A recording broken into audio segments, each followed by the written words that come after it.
శుభోదయం. Global బెతేనియా Calvary ministry తరపున ఈ ఉదయకాల సమయంలో మరొకసారి మీ అందరితో కూడా కలుసుకొని దేవుని యొక్క పరిశుద్ధమైన మాటలు ధ్యానించడానికి దేవుడు నాకు ఇచ్చిన మధురమైన అవకాశాన్ని బట్టి నేను దేవునికి ప్రత్యేకమైన వందనాలు తెలియచేస్తున్నాను. ఈరోజు కూడా పరిశుద్ధమైన వేద గ్రంథంలో నుండి మరి యొక్క చక్కటి మాటని చదువుకుందాం. ప్రకటన గ్రంథం 1వ అధ్యాయము 13వ వచనాన్ని నేను చదువుతున్నాను. దయచేసి గమనించండి. ప్రకటన గ్రంథము 1వ అధ్యాయము 13వ వచనము. తిరుగగా 7 సువర్ణ దీపస్తంభములను, ఆ దీపస్తంభముల మధ్యను మనుష్య కుమారుని పోలిన ఒకరిని చూచితిని. ఆయన తన పాదముల మట్టుకును దిగువనున్న వస్త్రము ధరించుకొని రొమ్మునకు బంగారు దట్టి కట్టుకొని ఉండెను. దేవునికి స్తోత్రం కలుగునిగాక.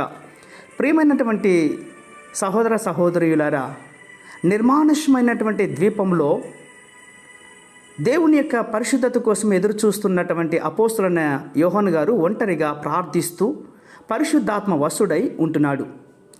యేసు ప్రభువారు ఆహారోడైనంత కొద్ది కాలానికే సంఘము ఇంత భయంకరమైనటువంటి శోధనలు పరీక్షలు ఎదుర్కోవాల్సి వస్తుందని, ఇక రాబోయే అంత్యకాల సమయంలో ప్రస్తుత కాలం గడిచిన తర్వాత ఏం జరుగుతుందో అన్నటువంటి ఆలోచనలతో నిమగ్నమై ఉండి ఈ మాటలు రాస్తూ ఉంటున్నాడు.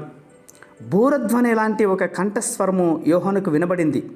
నీవు చూస్తున్నటువంటిది పుస్తకంలో రాసి ఎఫెసు, స్ముర్న, పెర్గేము, తుయాతైరా, ఫార్తీస్, ఫిలదెల్ఫియా, లవోదికియా అను 7 సంఘములకు పంపమని దేవుడు చెప్పినటువంటి మాటను వెనుక నుండి విన్నాడు. ఇది వినగా నాతో మాట్లాడుచున్నటువంటి స్వరం ఏంటో అని తిరిగి చూశాడు. ప్రియులారా, చూడగా 7 సువర్ణ దీప స్తంభములను, ఆ స్తంభముల మధ్య మనుష్య కుమారుని పోలిన ఒకరిని చూసిస్తుని అని సాక్ష్యమిస్తూ ఉంటున్నాడు. ఆ దీప స్తంభముల మధ్య నిలిచినటువంటి వ్యక్తి మనుష్య కుమారుని పోలి ఉన్నాడు అని చెప్తున్నాడు. దేవునికి స్తోత్రం కలుగునిగాక. అంటే మనుష్య కుమారుడు అన్నటువంటిది లేఖనాల్లో యేసు ప్రభువునకు ఉన్నటువంటి బిరుదు. అయితే ఇక్కడ యోహాను వాడినటువంటి భాషలో ఒక గుప్త సందేశం దాగి ఉంది ప్రియులారా. అవును, ఆ 7 దీపస్తంభాల మధ్య నిలిచిన వ్యక్తి సాక్షాత్తు యేసు క్రీస్తుని స్పష్టమవుతుంది కదా. అయితే యోహాను మనుష్య కుమారుని చూచితిని అనటం లేదు, మనుష్య కుమారుని పోలిన ఒకరిని చూచితిని అంటున్నాడు. మనుష్య కుమారుని పోలిన ఒకడు ఏమిటి? ఆయన మనుష్య కుమారుడు కాడా? నిస్సందేహంగా ఆయన మనుష్య కుమారుడే. మరి ఆయన పోలినటువంటి ఒకరిని చూచితిని అన్నటువంటి దాంట్లో అర్థం ఏంటి? అవును ప్రియులారా, ఈరోజు ఈ వాక్యం వింటున్నటువంటి నీవు నేను అర్థం చేసుకోవాలి. దర్శనం చూస్తున్నటువంటి యోహాను 3.5 సంవత్సరాల పాటు యేసుక్రీస్తు వారు ప్రభువుతో సహవాసం చేశాడు, ఆయనతో నడిచాడు. కడపటి శిష్యుడు అందరికంటే కూడా యోహాను యేసుకు చాలా సన్నిహితుడిగా జీవించాడు. యేసు యొక్క రొమ్మును ఆనుకొని ఉండేవాడు యోహాను. 10,000 మంది పురుషుల మధ్యలో కూడా నా ప్రియుడు యేసు అని గుర్తించగలిగినటువంటి సమర్థవంతుడు యోహాను. అయితే ఈరోజు 7 దీపస్తంభముల మధ్య యోహాను చూస్తున్నటువంటి రూపం ఇంతకు ముందు తాను ఎరిగినటువంటి యేసు రూపానికి చాలా సన్నిహితమైనటువంటి పోలిక అని అర్థం చేసుకోవాలి.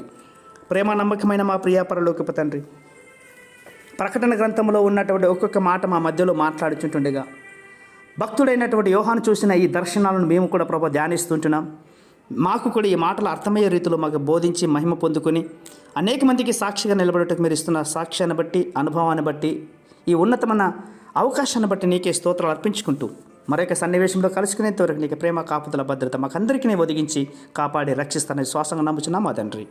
ఆమేన్, ఆమేన్, ఆమేన్.